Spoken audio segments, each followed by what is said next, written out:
Hello friends, welcome to my channel just simple blog. তো বন্ধুরা, আজকে তোমাদের দেখাতে চলেছি মাছের মাথা দিয়ে কিভাবে শুক্তো রান্না করবে সম্পূর্ণ গ্রাম বাংলার পদ্ধতিতে।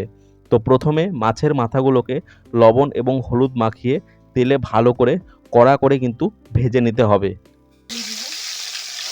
মাছের মাথাগুলোকে ভালোভাবে উল্টে পাল্টে দিয়ে ভালো করে ভাজতে হবে। কড়া করে ভাজলে তবেই কিন্তু তরকারির টেস্টটা আসবে।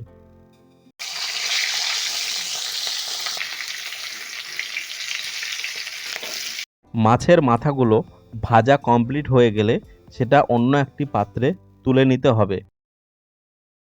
তারপরে ওই একই পাত্রের মধ্যে দিয়ে দিতে হবে কেটে রাখা আলু। তো আলুগুলোকে প্রথমে ভালো করে ভেজে নিতে হবে। আলুগুলোকে কড়া করে ভাজতে হবে, লাল লাল করে ভাজতে হবে। ভেজে নিয়ে আলুগুলোকেও অন্য একটা পাত্রে তুলে নিতে হবে। আলুগুলো ভাজা কমপ্লিট হয়ে গেলে তারপরে দিয়ে দিতে হবে কেটে রাখা মূলো। ঠিক একই রকমভাবে মূলোগুলোকেও ভালো করে ভেজে নিতে হবে এবং মূলো ভাজার সঙ্গে সঙ্গে কেটে রাখা গাজরগুলো কিন্তু দিয়ে দিতে হবে। তো মূলোর সঙ্গে গাজর একসঙ্গে ভাজা হয়ে যাবে, তাহলে ডবল করে ভাজতে হবে না। এবং মূলো এবং গাজর ভাজার সঙ্গে সঙ্গে দিয়ে দিতে হবে কেটে রাখা শিম। তো মূলো, গাজর এবং শিম একসঙ্গে ভেজে নিতে হবে। এই সমস্ত সবজিগুলোকে এমনভাবে ভাজতে হবে যাতে খুব বেশি ভাজা না হয়, আবার যেন খুব কম ভাজাও না হয়। মোটামুটি হালকা সিদ্ধ হয়ে গেলে সবজিগুলোকে তুলে নিতে হবে অন্য একটি পাত্রে। সবজিগুলি তুলে নেওয়ার পর ওই একই তেলের মধ্যে দিতে হবে কেটে রাখা কুমড়ো। তো কেটে রাখা কুমড়োগুলো ওই তেলের মধ্যে দিয়ে ভাজতে হবে। কুমড়ো ভাজার সঙ্গে সঙ্গে যে সজনে ডাঁটা কেটে রাখা হয়েছিল সেই সজনে ডাঁটাটাও কিন্তু ওর মধ্যে দিয়ে দিতে হবে। দেওয়ার পরে কুমড়ো এবং সজনে ডাঁটা একসঙ্গে ভাজতে হবে ভালো করে। আর একটা কথা বলে দিই যে সজনে ডাঁটাগুলো প্রথমে কিন্তু জলে একটু সেদ্ধ করে নেবেন। ডাইরেক্ট কাঁচা সজনে ডাঁটা কিন্তু কড়াইয়ের উপর দেবেন না, এতে সেদ্ধটা কম হবে। তো আগে থেকে জলে ভাপিয়ে সিদ্ধ করে নেবেন। তো ভাজা কমপ্লিট হয়ে গেলে ওই একই পাত্রের মধ্যে এই সমস্ত সবজিগুলো তুলে নিতে হবে।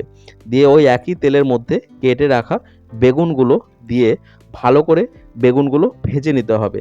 তো বেগুন ভাজা অবস্থায় কিন্তু হালকা একটু লবণ দিয়ে দেবেন। এতে কি হয়, বেগুনগুলো অনেকটাই নরম হয়ে যায়। বেগুন বেশি নরম করে ভাজতে গেলে আপনাকে একটা থালা জাতীয় কিছু দিয়ে ভালো করে ঢেকে দিয়ে একটুখানি ভাজতে হবে, তাহলে কিন্তু বেগুনগুলো নরম হয়ে যাবে। তো বেগুন ভাজা কমপ্লিট। বেগুনগুলো ওই একই পাত্রের মধ্যে ভালোভাবে তুলে নেওয়া হলো। তো এরপরে ওই একই তেলের মধ্যে দিয়ে দিতে হবে পাঁচ ফোড়ন এবং তার সঙ্গে দিতে হবে দুটো তেজপাতা এবং তার সঙ্গে দিতে হবে চেরা কাঁচা লঙ্কা। ভালো করে একটু নেড়ে নিয়ে দিয়ে দিতে হবে আদা এবং জিরে বাটা। এখানে শুধুমাত্র মশলা বলতে কিন্তু আদা এবং জিরে বাটা ইউজ করা হচ্ছে এবং তার সঙ্গে দিতে হবে স্বাদ মতন লবণ এবং পরিমাণ মতন হলুদ এবং স্বাদটাকে ব্যালেন্স করার জন্য দিতে হবে পরিমাণ মতন চিনি। সমস্ত মশলা দেওয়া হয়ে গেলে মশলাটিকে ভালো করে কষাতে হবে। অনেকক্ষণ ধরে মশলাটিকে কষাতে হবে। যে কোনো রান্নার মশলা যত আপনি বেশি কষাবেন, রান্নার টেস্ট কিন্তু বেশি হবে। মশলা কষানোর সঙ্গে সঙ্গে দিয়ে দিতে হবে অল্প পরিমাণ জিরে গুঁড়ো। যখন দেখবেন মশলা থেকে তেল ছেড়ে দিয়েছে, মশলাটা কষা কমপ্লিট হয়ে গেছে, তখন ভেজে রাখা সমস্ত সবজিগুলো ওই কড়াইয়ের মধ্যে দিয়ে দিতে হবে। দিয়ে মশলাটার সঙ্গে সবজিগুলোকে ভালো করে কষে নিতে হবে।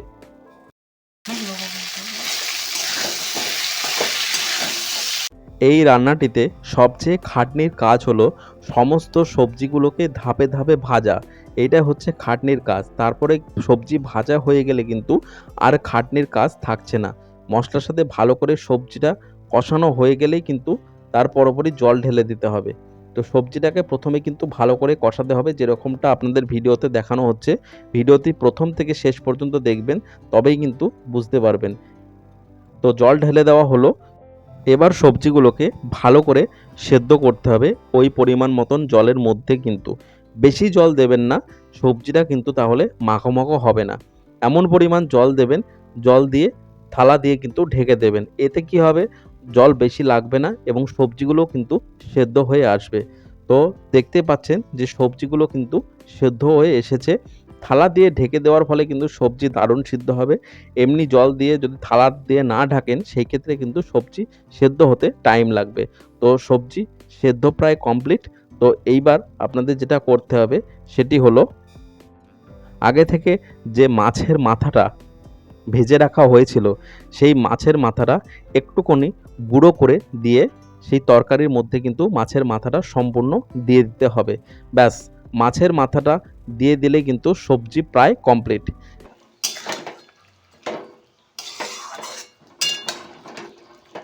এবার শুধুমাত্র কাজ হচ্ছে সবজিটাকে ভালো করে খুন্তি দিয়ে নাড়তে হবে, অনবরত নাড়তে হবে এবং মাঝপথে দিয়ে দিতে হবে বাজারে কিনতে পাওয়া সবজি মশলা।